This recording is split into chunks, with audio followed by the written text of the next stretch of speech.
Le show historique de Fally Ipupa n'est pas fortuit, mais le prix du travail échelonné, de la communication à la sécurité en passant par un répertoire atypique. Fally Ipupa a conforté le défi relevé depuis quelques années d'une industrie musicale africaine en dehors du continent et qui est en plein essor. La plus grande salle européenne a roué de monde le week-end dernier. Comment la République démocratique du Congo pourrait capitaliser cet événement pour retrouver ses imposantes empreintes culturelles sur scène occidentale? Notre rédaction s'est penchée sur la question avec l'avis des quelques experts de l'industrie musicale.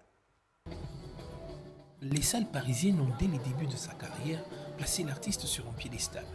Affronter la plus grande salle de l'Europe était un défi artistique de l'enfant prodigue de Kinshasa qui visiblement ne cesse de se révéler comme le chaînon manquant entre la rumba traditionnelle et la modernité. 40 000 places occupées, le contexte géographique, politique et artistique ont joué en faveur de l'artiste. A eu lieu dans la plus grande salle européenne. Pour nous qui vivons à l'étranger, nous savons ce que cela représente.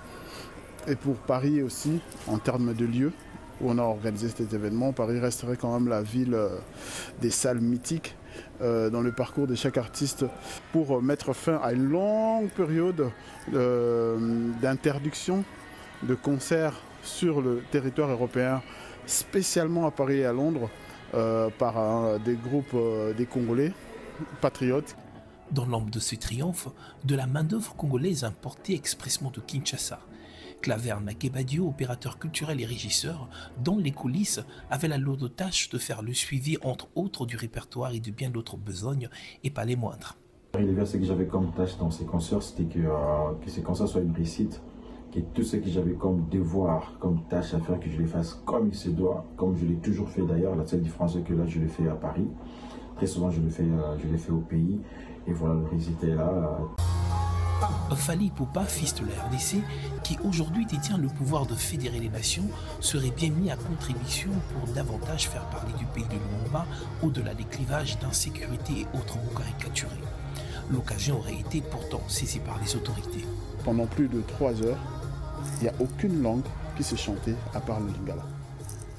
Rien que ça, pour moi, c'est ce qu'on appelle une vitrine. En fait, les artistes, quand ils voyagent, les artistes, quand ils vont à l'étranger, il y a eu une entracte d'1h30. J'aurais vu, je ne sais pas quel ministère s'occupe des forêts, des bois, tourisme par exemple, en RDC. Ils auraient pu établir un partenariat avec l'artiste pour pouvoir diffuser des vidéos pour dire venez en RDC, il n'y a pas que la guerre, il n'y a pas que la misère, il n'y a pas que la famine, il n'y a pas que le tiers.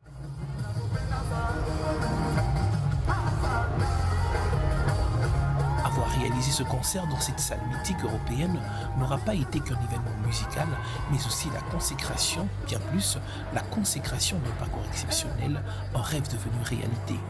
Il symbolise ici l'ascension d'un artiste parti de rien pour devenir une superstar mondiale. Ce concert est aussi un message fort lancé aux jeunes artistes africains en rôle général et congolais en particulier, prouvant que le talent, le travail acharné et la passion peuvent mener au sommet du monde musical.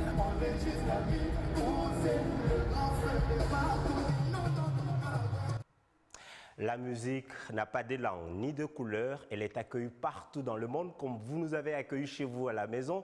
Nous vous donnons rendez-vous demain pour une autre édition d'actualité sur BioOne Télévision.